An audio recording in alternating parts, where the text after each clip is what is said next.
Hominids have been around for millions of years. Homo sapiens, a couple 100,000. But it was just 50,000 years ago that human culture started to flourish. This is what some called the Great Leap Forward. Prior to that, humans were culturally primitive and not too different from other hominids. Perhaps it was around then that we first learned to communicate and share ideas worth spreading. Communication is the encoding of information, transmission, and decoding. Breakthroughs in communication mark turning points in history. Oracy, the ability to speak and listen, was one of the first advances in communication. But it had its limitations. A spoken word is ephemeral and local. It can only be heard the moment it is spoken, and only as far as the voice can project it. Written language marked the next great advancement. Literacy, the ability to read and write, is a fundamental skill today, but it took humans tens of thousands of years to get there. Though proto-writings start to surface about 9,000 years ago, it was about 4,500 years ago that the first proper writing system, cuneiform, arrived in Mesopotamia. Its impact was profound. Ideas traveled not just across a room, but across communities, continents, and generations. Numeracy, the ability to count and compute, is another skill we either struggle with or take for granted. Without numeracy, we couldn't keep track of things like the sheep out to pasture or the money in our bank. Baking bread or powering a rocket relies on exacting quantifications and calculations. You probably first learned to count on your fingers. But before numbers had been invented, humans could still count. They just had to rely on devices to represent data in the absence of numbers. Sumerian counting tokens from about 8,000 BC are an example of such device.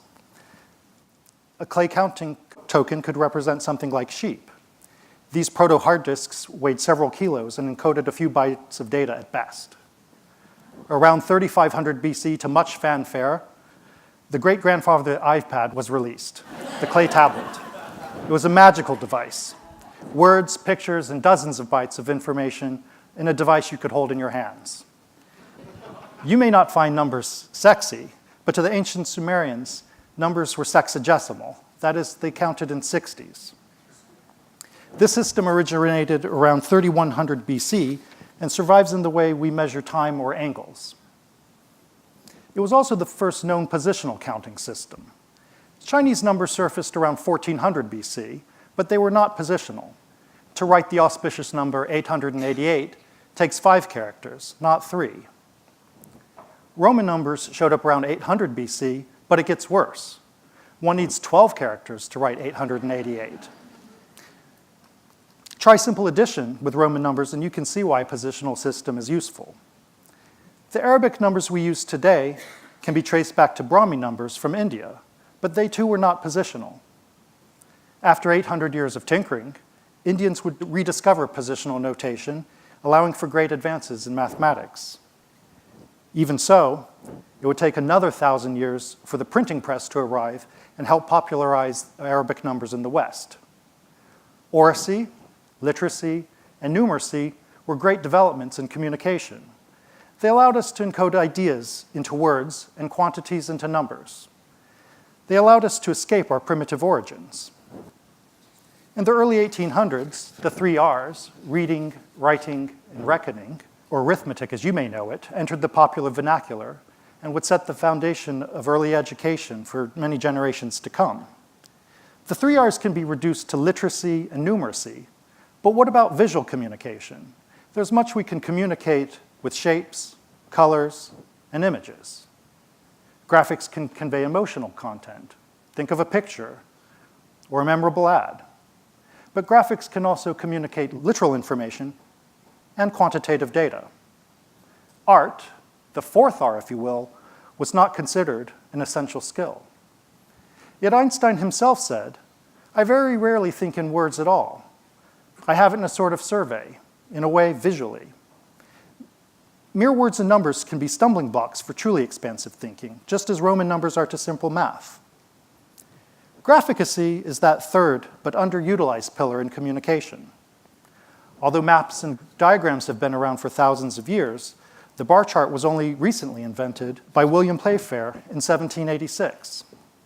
15 years later, he would introduce the first pie and area charts.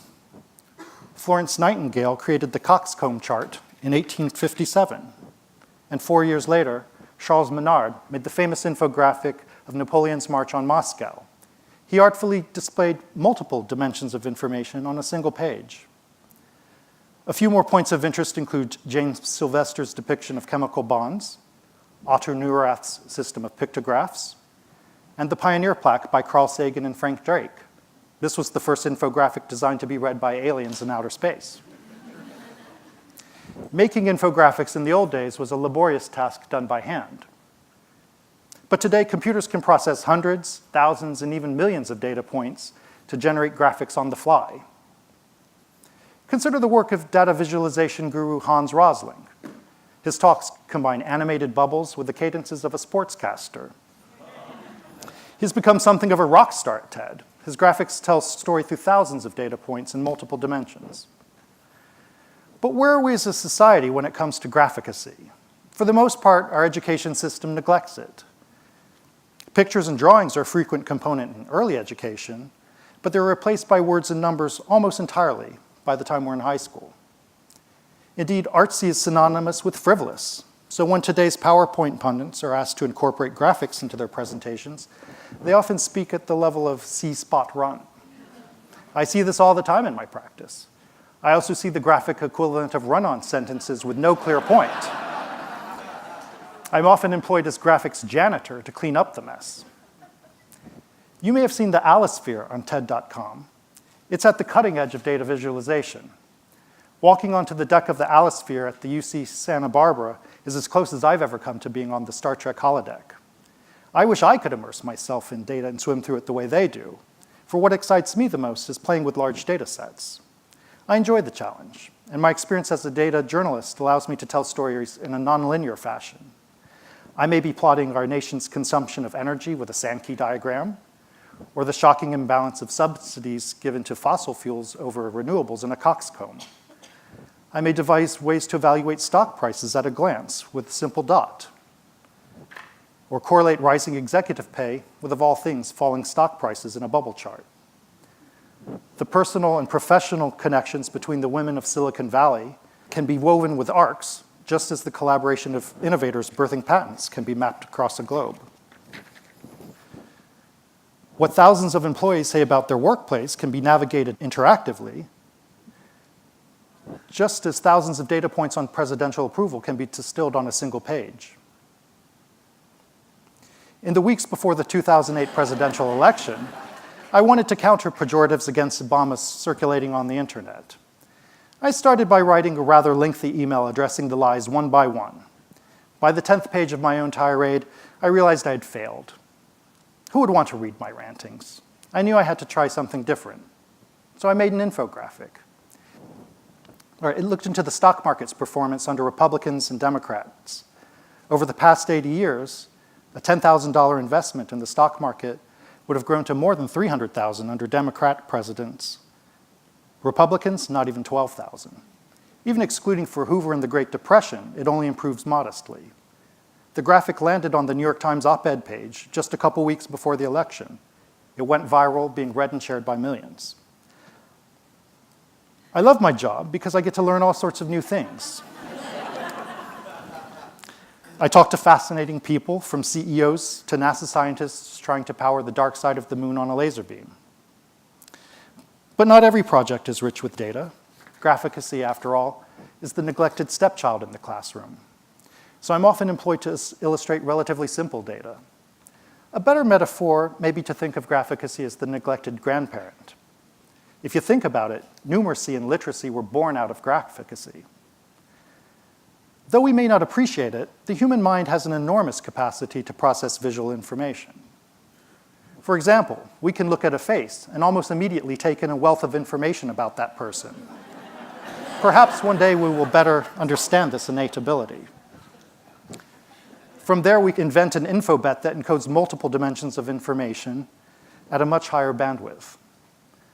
For now, graphicacy is in the realm of a rarefied priesthood, much as literacy was in centuries past. But there's a community of explorers and enthusiasts making some great discoveries in previously uncharted territories. I'm excited to see the power to shift from the pulpit to the people as Graphicacy gains traction. Today, we generate data at an unprecedented rate. We often feel inundated with too much information. The time has come to sharpen our visual skills. It's the best way to process and understand this bounty of information. Our schools need new curricula that incorporate all three pillars of communication: literacy, numeracy, and graphicacy. The synergy will enable quantum leaps in communication and result in breakthroughs beyond our wildest fantasies. We face serious problems: global weirding, bird flu, and financial crises, to name a few. But there are vast mountains of information attached to all of these problems. We're like our ancestors counting herds with clay tokens or multiplying with Roman numbers. We have yet to find out the best way to encode this information, but we must. We must simplify the complex. We must find a way to sculpt data into shapes we can read and understand.